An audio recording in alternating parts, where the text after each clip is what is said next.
Good evening, everyone. Welcome to the North East Non-League Show, sponsored by DJ Private Hire, Gateway Accountancy Services Limited, Elite Goalkeeper Academy, Motivate, Danny Lay Plumbing and Heating, the Football Pink, Sporting Journeys, North East Limited. And tonight is our episode 102, which is our Northern League October review show. And our guests tonight are, there's two gaffers at West End, Steve Cocker and Sal. Thank you very much for coming on the show tonight. Please be on, James. Thank you. Cheers. Excellent. Like I say, we were supposed to have Tony on, but I think we saved him from the Saturday. He nearly forgot he had training.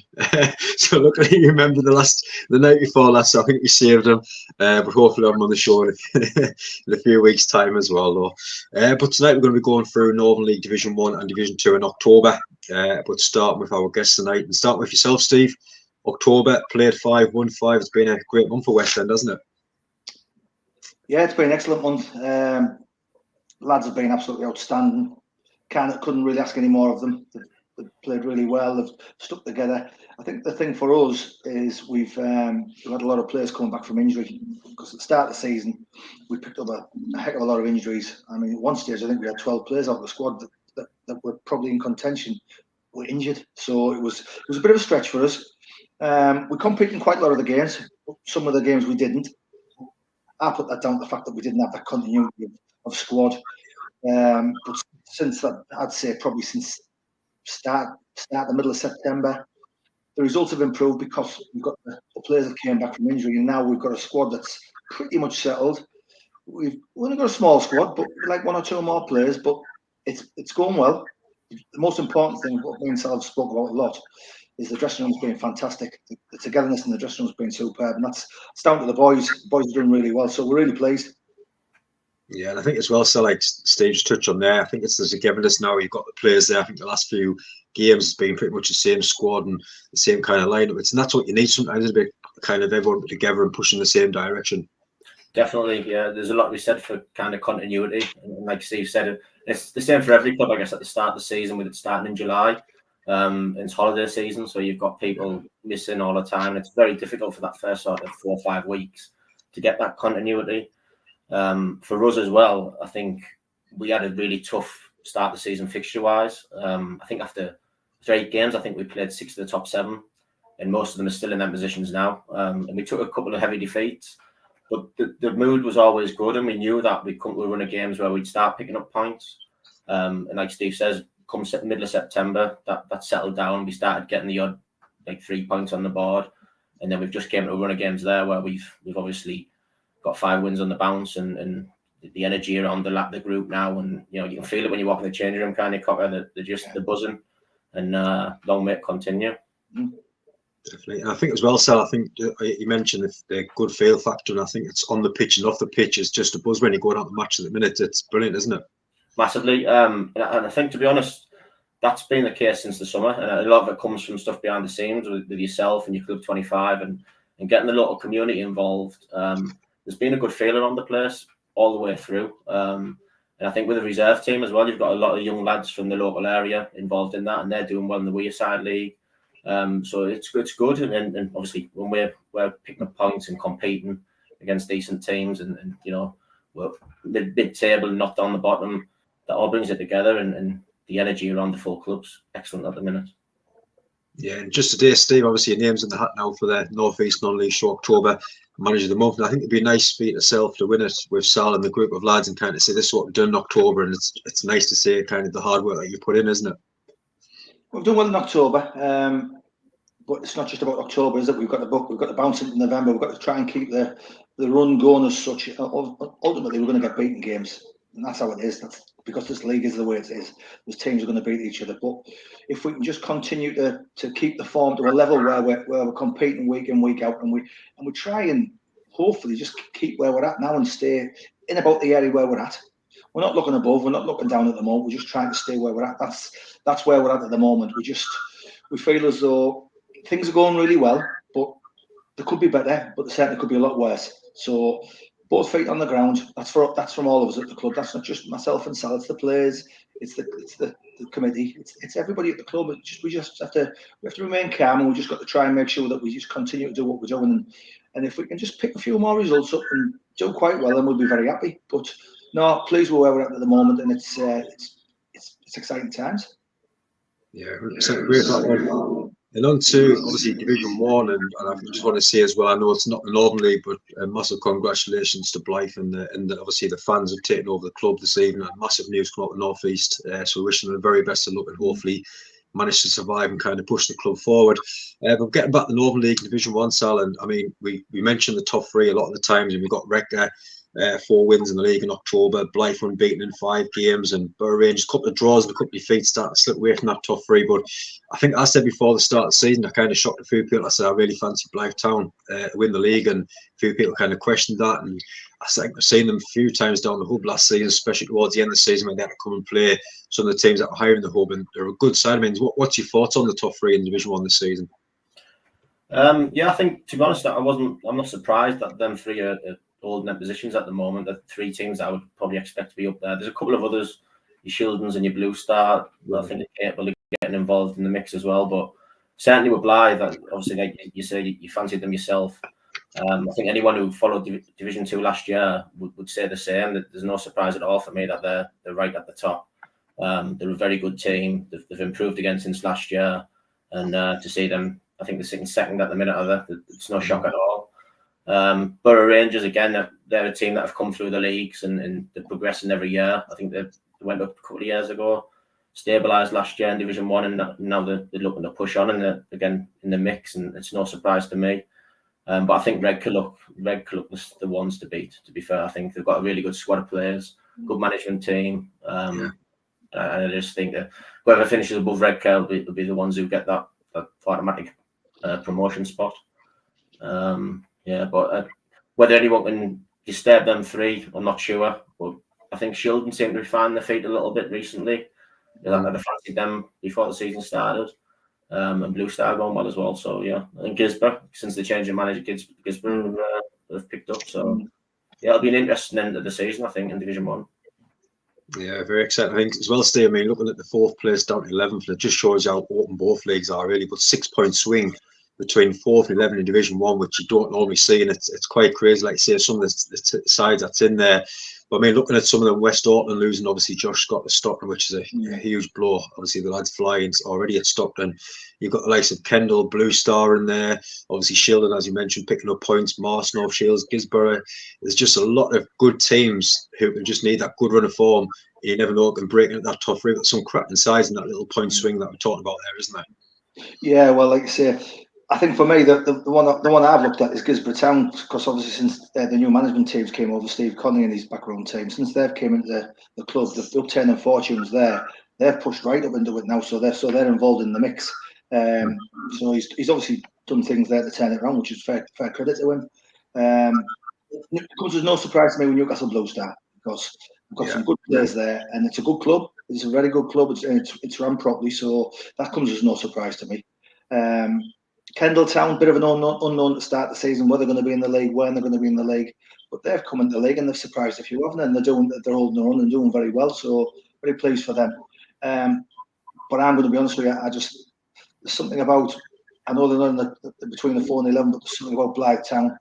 Just we played them last season. We played very well against them, and they give us a right kick. We played very well against them, and we myself, Sal, and also Pat at the time when it was with us, we all said that they'll do well in Division 1 this season, and they've proven to do that, and they're doing really well. But Redcar up there, and they've just all of a sudden a string of form, and they're just pulling away a little bit. So the teams are going to have to try and rein them in. If not, they'll probably be out of sight. But between 4 and 11, you can throw a blanket over them teams. Any one of those could end up getting promoted.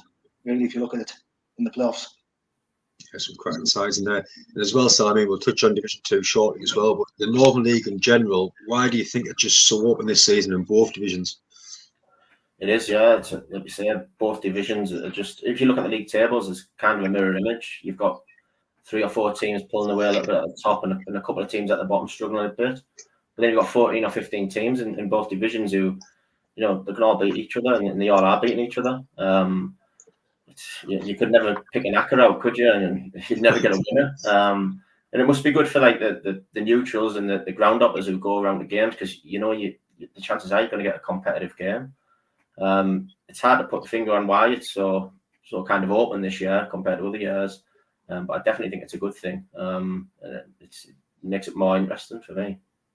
I think it could be the playoffs as well. Obviously, obviously one goes up in the playoffs, and some sides might be kind of 3 or 4 points off there come the last 3 or 4 games of the season, where they have a couple of wins and could get in and end up going up. And I think, do you think that kind of excites teams and kind of pushes them a bit more now as well? Definitely, yeah. You want to keep touch, don't you? With kind of if you're anywhere near the top half, you've got one eye on that final playoff spot and the points difference, and you want to keep touch with it. And so if you come into the last 5 or 10 games of the season, and you are in touch with it, you can get a little bit of momentum going, and then you never know, you can sneak in. And you see it all the time, don't you, in playoffs, where it's not the best team over the season, it's the form team who manages to sneak their way to the next division. So yeah, that could be the case. Yeah, it could be very close. I mean, Steve's from them sides just behind that as well, in that mid-table pack as well. And I think with winter coming up now, this is kind of one of the toughest periods. Obviously, the bad weather starts and some games called off, and there's some midweek games, trips or travels to places you don't really want to go. But that's going to have a lot of play on managers, on players, on the squads going to these games. And it's kind of them teams that come out that January, February time, still in that pack of pushing on, that going to have a good season. But it is make or break for a few sides, that winter period, isn't it? Yeah, it is. I mean, obviously, at the start of the season, we've had quite a lot of games, which was hard for every team. So there was no advantage or disadvantage for teams at the start of the season. However, that's worked quite well. If you look at it now, there's no games being called off pretty much, and it's been and everybody's played a hell of a lot of games. So you come to a Christmas period and after Christmas where you're not really overrun with games. It's going to be steady away. So that's when you'll see the teams who are in form. They'll probably come to the top of the tree. You know what I mean? I personally think that the teams over Christmas, if they do well over Christmas, going into the new year, I think those are the teams you'll need to watch. You will get 1 or 2 coming towards the end of the season that'll make a late run. I think in Division 2 last season, I think Billiams and Sonia did it. They were very unlucky. They just missed out. But there'll be teams that do that. But it's the teams that, for me, that are in and around leading up to Christmas, but then have a good Christmas into January. If they do well through those 2 months, you tend to find that they're there or thereabouts come towards the end of the season because they've had that consistency throughout a tough time. And I think that you'll see that'll probably happen over the course of the next couple of months. Definitely. The one team in there as well, Sal, obviously Ferguson coming in at Benfield, giving them a little bit of a lift. But obviously a lot of talk to new managers and the new manager bounce. But how hard is it as a manager coming in only a few months or a couple months into the season, obviously then trying to put your touch on the squad, and obviously games being played and so many games to play? How hard is it coming at that point? Yeah, I think it's always hard, to be honest, at this level, because what you normally get is, as you know, like when a manager at this level moves on, or management team, you tend to get a vacuum of players that go with him for whatever reason, whether they follow him or they decide they want to break or they want to try a fresh challenge. Quite often the case that you come in and you kind of like, what have I got left to deal with, to work with.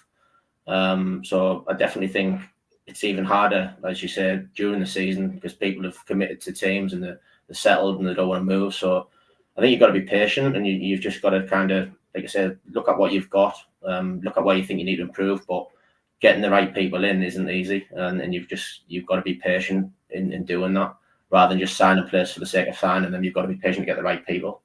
But in terms of the manager bounce, you see it all the time, don't you? Where a good set. I've said from when I played, I had a few times playing the decent teams with good players and a good manager, and you hit a sticky patch, and then all of a sudden nothing will go for you. You can't buy your win, and they end up changing the manager. And a fresh face comes in, and they just maybe tweak a little thing here or there, and it just improves the energy levels and everyone gets a bit of a lift, and then before you know it, you're picking up points and you're winning games again. And it's mental how it just a fresh approach, fresh face just gives everyone that lift. And you see it at every level of football, don't you? It doesn't always happen, but quite often you get that little bounce when you just make the little change. But yeah, trying to assemble a squad halfway through a season isn't easy. I mean, we found out Billingham last year, didn't we, Steve? That was in the pre-season, but we had not many players left when we went in, so it was a complete rebuild, and it takes time to get what you want. Oh, it does.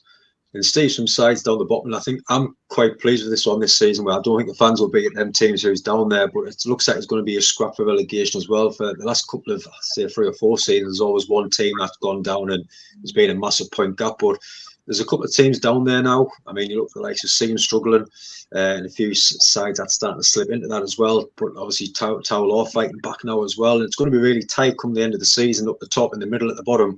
But that's what we want to see, isn't it? We don't want to see one team just to drift like we've seen the last few seasons. No, it's quite at the bottom. It's quite open at the moment. I think you've got Wickham, Seaham, and Towler. That a little bit of drift at the moment. There's about a 5-point gap between them and the likes of Berkeley, West Allotment, teams like that. Mm-hmm. But it only needs one of them teams just to, like I said, we talk about consistency. You only need the run of 3 or 4 games, and all of a sudden they're right back in with the other teams and drags other teams into it. So there's nobody really adrift at the bottom of Division 1 at the moment. Once again, it's like most teams are playing against each other, and they're more than capable of beating each other. So it only takes, like I say, it just takes a little bit of luck, 1 or 2 fresh faces, no injuries, and then just have a little bit of consistency with your form. If you hit a bit of form, what tends to happen is you tend to win a few games. And if one of those teams, or even a couple of those teams, pick a few decent results, and start to catch up with other teams and bring other teams in, and it makes it more wide open. And all of a sudden, pressure's on 2 or 3 more teams, and it's not just 2 or 3 down the bottom. It could even be 6. So that's how it changed quickly within 2 or 3 games. So it's in there. It's far from over. There's nobody cut adrift there. I'd like to say, I mean, at the moment, Towler at the bottom and on 11 points, but they've had a couple of decent results lately.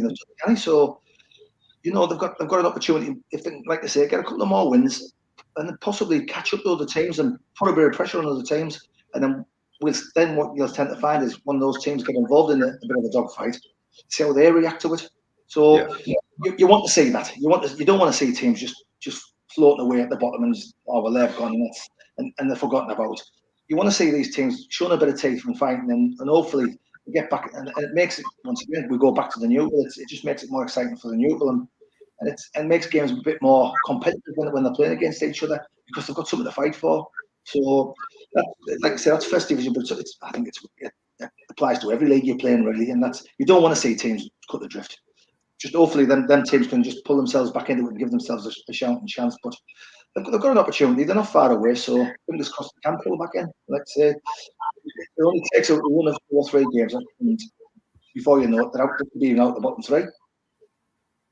Fingers crossed, like you say, it's going really well. Division 1, not Division 2 next as well. And back yourself, Steve. I mean, you're looking at that top 6, I would say, and it's so strong.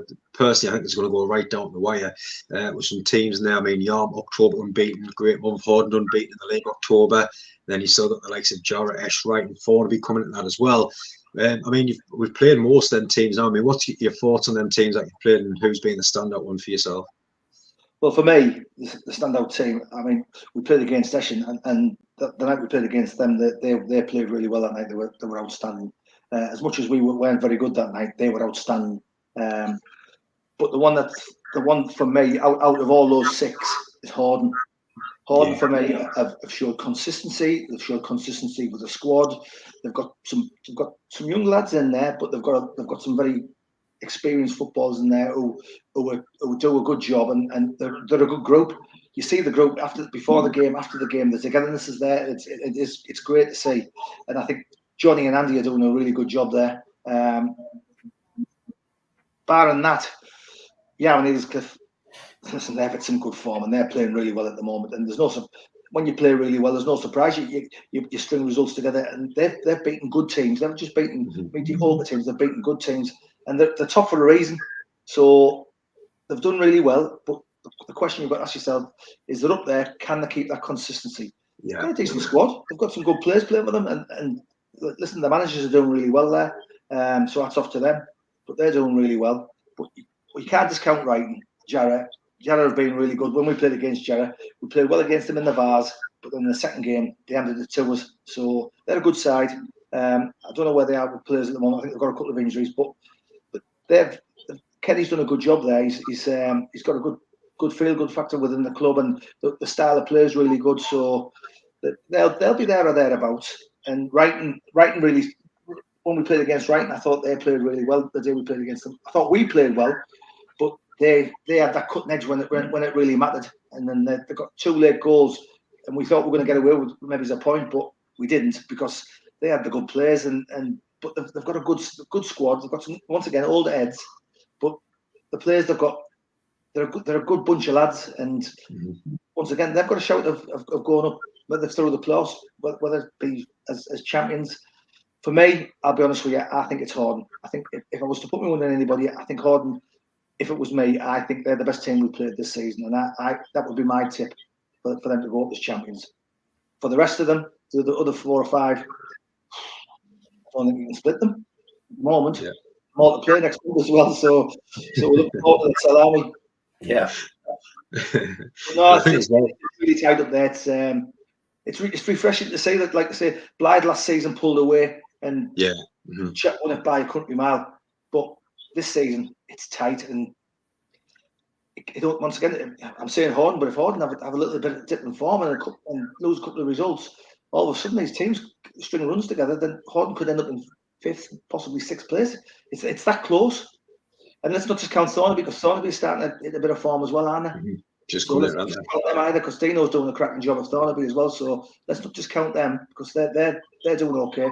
They played well against when we played against them earlier in the season, so they're a good side. So yeah, so it's tight. Really tight. I mean, Sarah, you mentioned that little pack as well, and it is really tight. And I think obviously one team's going to miss out, obviously going up, but all them teams, there's a little gap appearing now with them teams in that playoff position. Behind that little pack, do you think there's anyone that might else break into it, or do you think that's the group that kind of be pushing on for the title and the playoff spots now? I think, like Steve just said there, that the only one for me that stands out a little bit is Thornaby. I think that they're not too far away, and they've also made a couple of good signings recently as well, so I think that'll push them on a little bit. Then you've got the 2 Chesley Streets, who are both doing pretty well, not too far away yet. And as we talked about earlier, I mean, we're very early in the season, still halfway through the season, so there's a lot of points to play for, and anyone can go on a run.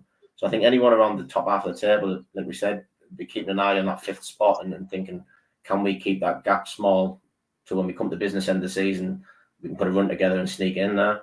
But they're probably the 3 that look best equipped at the minute to break the top 5. But to be honest, that top 5 has been the top 5 pretty much since week 1 and 2 of the season. Yeah. They're there, they deserve to be there.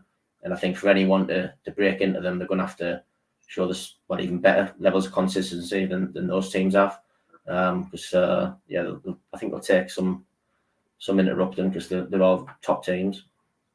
I mean, they always excite the playoffs, but if them teams do stay in there, they're going to be a cracking playoff between all 4 of them, isn't it? Yeah, it's like Cocker said, you can't split them, really, can you? Even Horden, like, you've got to be careful, haven't you? Because you spend so long at the top, and then all of a sudden, if someone overtakes you right at the death, it knocks the momentum out of you, and then it's difficult in the playoffs. It's always the team who have the momentum when you come to playoffs. Yeah.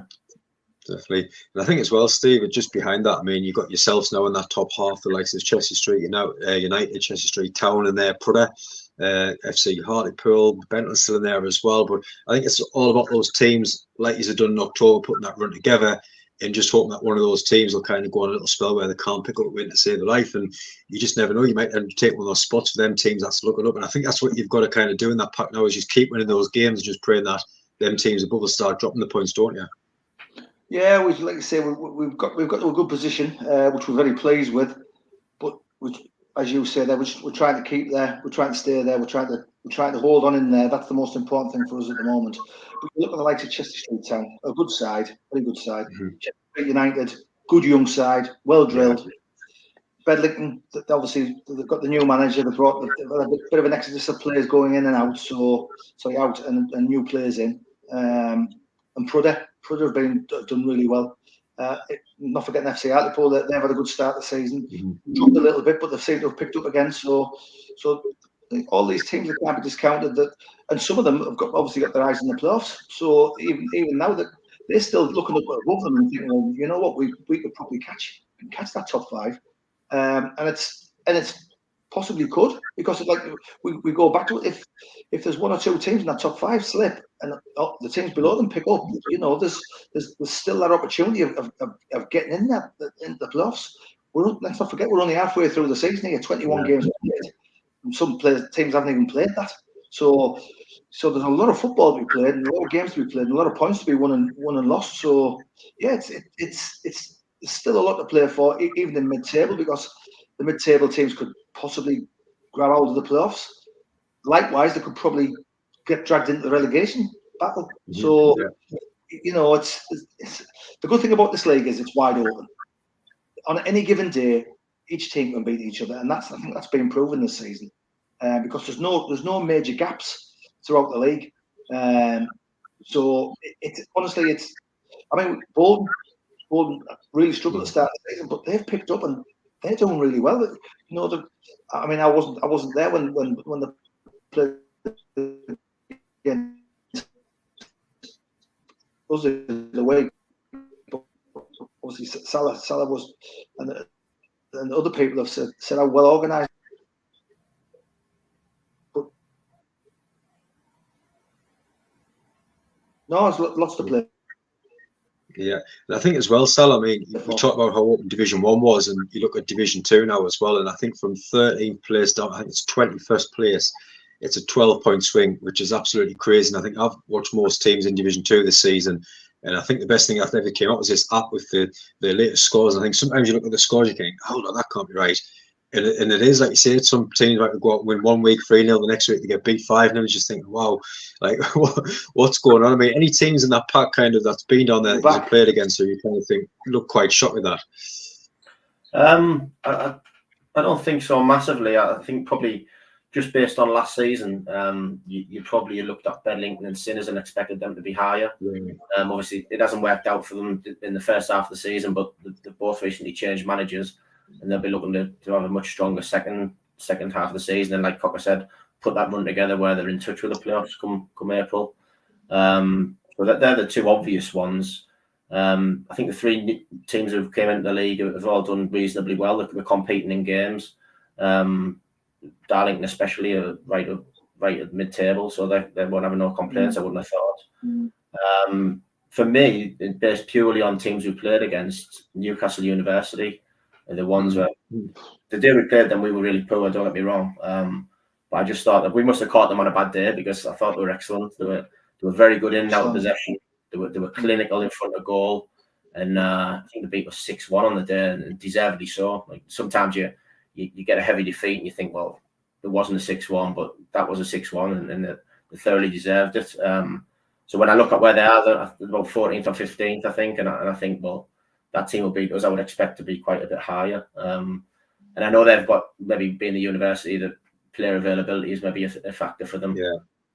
But yeah, we must have got the best they've got that day, because they were really good.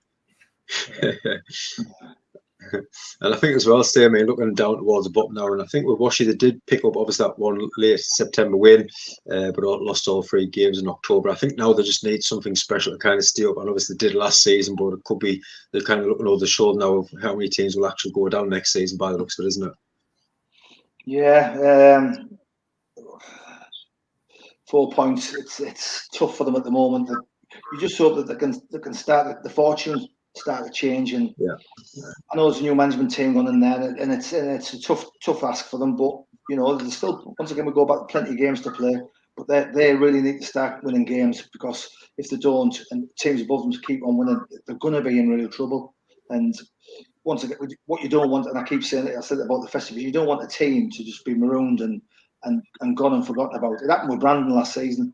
They were in the same position, and a club like Brandon to look to go the Northern League. It's sad to see, but it's the way it is. So you're hoping that things change for Washington, that whether they're missing players or what, I don't know. But you're hoping that they get the right players back. The management can work wonders and get a few wins and pull the teams above them back towards where they're at, and just give them a fighting chance, because they've been in the Northern League now for quite a few years, and they've done really well. And like I say, last season before last, because if you remember rightly, we were involved in a bit of a dogfight with them when we first came to the club, and then towards the end of the season they went on a tremendous run, and I think they lost one in about the last 10 games. And really pulled themselves out of it, which was a credit to them, and they had some really good players. And then again, last season, coming towards the end of the season, they started to just get a bit of run of form together. And I went to watch them a couple of times before we played them, and they looked a really good outfit. They're well organised. All the players knew what they were doing. and then we played against them. We beat them, thankfully, and then they lost their way a little bit towards the end of the season. But this season, it seems as though they've got a little bit of a hangover, and it hasn't happened for them this season up to now. So fingers crossed it does change for them, and I'm hoping that they do pull themselves out of the trouble they're in at the moment. But it's a tough ask if they don't start winning games. So you just hope it's going to start winning a few games. Yeah, but no, it's been a good October in the league, Division 1 and Division 2. But before we go, Steve and Sal's going to chat a little bit about tomorrow's night. And obviously, Steve put away. What's your thoughts going into the game tomorrow night? It's going to be a tough game because these are a decent side. We've watched the results. I've seen some of the clips on VO when they've played. They had a good run in the Vars. They give Reckon a bit of a push, didn't they? So that was good for them. But they've beaten some good teams this season, and they had a good win last week away to Chesley Street Town. So the no mugs. It's going to be a tough place to go. So if we're going to get anything out of that game tomorrow, we're going to have to be definitely on our best to just get any sort of a positive result tomorrow. But it's going to be a tough game, and SD Park's it's a tough place to go as well. By the way, especially on a Friday night. That 1 past Team Valley, bloody nightmare. But no, we'll go there. Hopefully we'll turn up, and if we turn up, we'll give them a game. That's all I can say. How we go in that game remains to be seen. But if we give 100% and we play to our abilities, there's a possibility we'll get a decent result. But we'll see. We'll see. Yeah, it should be a cracking game. So like Friday night, it's got it all made out for it, hasn't it? Yeah, well, Friday nights have worked quite well for us so far, so hopefully that'll continue tomorrow. But no, it's never an easy place to go, like Steve says, and they're a good team from last season. What I remember when we played against them, they're a very hard working team. And it's the first game in a run of fixtures that are going to be difficult for us. So it's a bit of a marker as to how far we actually have come, if you like. But like Steve said, if we want to get anything at all tomorrow, our attitude, our work rate have got to be top. And then with that, we're going to have to be disciplined out of possession and bring our A game when we've got the ball. We've got some good footballers who can play football, and we've got to make sure we do that. And we're bouncing into it full of confidence, without a doubt. Obviously, got a few wins behind us. I said earlier, the dressing room's buzzing, so hopefully we can keep the run going as long as we want. We want to squeeze every little bit out of it that we can. But no illusions that's going to be tough tomorrow. I think following on from that as well, where things have been going at the club at the moment. I mean, a special mention has got to go to the likes of yourself and the committee. It's been fantastic for us this season. Honestly, it's totally night and day from when I first came to the club. Everybody's working so hard at the club, and you look down and the pathway towards the junior section now. Everybody's buying into what Sunderland West End's about, and it's refreshing to see. So things are going okay on the pitch, but it's got to be said that off the pitch is going really well. So long may that continue, and hopefully we can continue to deliver on the pitch. We are where we are now. Hopefully we can sustain where we're at now, and if we do that this season, that's a fantastic season for us. So that's where we're at currently. But fingers crossed we can go there tomorrow night and get a good result. Yeah, hopefully so. And Steve, Sal, thank you very much for coming on the show. It's been a pleasure having you on. Thanks a lot, James. Thanks, James. Mickey's just mentioned there as well before he goes up the Esh. A few results didn't go our way, but still did very well. Like I say, great season for Esh as well. And again, everyone that's been watching, we really appreciate support as always. And I know Steve's touched on about some teams that we mentioned there, kind of dropping out the Northern League. And it was funny because we just put a Northern League table in off 2015, 16, I think it was, today in the group. And the comments and people are just chatting about it's been unbelievable. Just the love for the Northern League. It's fantastic. I think we put in the Division 2 and there was, I think South Shields won the league that year. Obviously, they've now gone up 4 or 5 divisions. We had Stockton Town in there, Heaton Stan was in there, and another team that's now gone on to play in the Evo. It's crazy. Some of the teams that's now gone down, gone out of existence, and that's just like in a 4 or 5 year plan. Stockton was actually in the Wearside League, just came up to that just before. And it's just amazing how the love of the Northern League, like I say, people's been chatting about it all day. So we'll keep getting the league tables put in because it's nice to see how far teams have gone or not even gone anywhere over the last few seasons. I think out that Division 2 that was in, someone just put a comment and saying there was 2 teams that was in that division that's still in Division 2 now. Apart from that, everyone's either new, gone, or being relegated. So it's crazy how things change in football. But yeah, we'll keep getting them league tables in the group for you as well. But again, thank you everyone so much for watching. I hope you enjoy the rest of your night as well.